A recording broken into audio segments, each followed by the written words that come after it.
So hello mga ka-supporters, alam ko pong inaabangan nyo po no yung next na upload talaga ni Maria Lesson matapos nga po talaga yung mga pinagdaanan nga po niya, diba?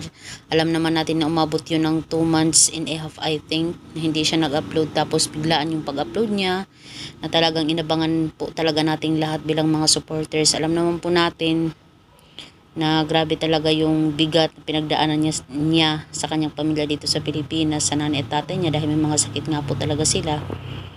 At dahil nga po talaga doon na hindi nga po talaga siya nag-upload ng video, hindi nga po talaga siya nagparamdam muna sa atin. Tapos one time nag-boom nga po talaga itong si Maria Lesson, na binigla nga tayo dahil sinurprise nga po talaga tayo ni Maria Lesson ng new house niya na nabili nila ni David, diba?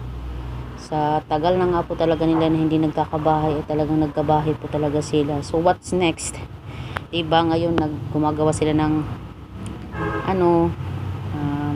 parang poultry ng mga manok. Talagang nakaka-enjoy yung ina-upload talaga ni Maria Lesson. At alam naman po natin mga Maria Lesson na itong si Maria Lesson at David ay isa lang po talaga yung anak nila na si Sylvester, diba? Posible nga bang buntis itong si Maria Lesson? Diba? Kasi malaki naman na itong si Sylvester, diba? Pwede naman na talaga na sundan na talaga ni Maria Lesson itong si Sylvester.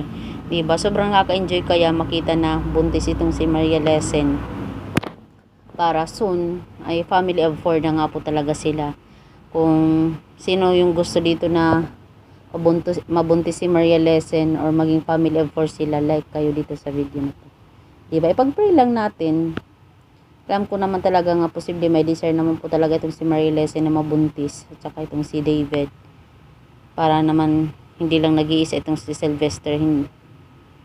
At least may kalaro siya, diba? Kasi ako nga yung anak ko 10 years old na hindi ko talaga sinundan.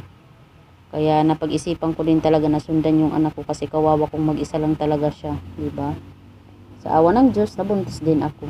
Diba? May kalaro na din yung anak ko, at may alalay na din siya o help pagdating talaga ng panahon soon, kasi mahirap talaga yung isa lang yung anak. Kaya itong si Maria Lesson, sana Maria Lesson ay sundan mo na itong si Sylvester para happy na talaga si Sylvester, meron siyang kapatid, diba?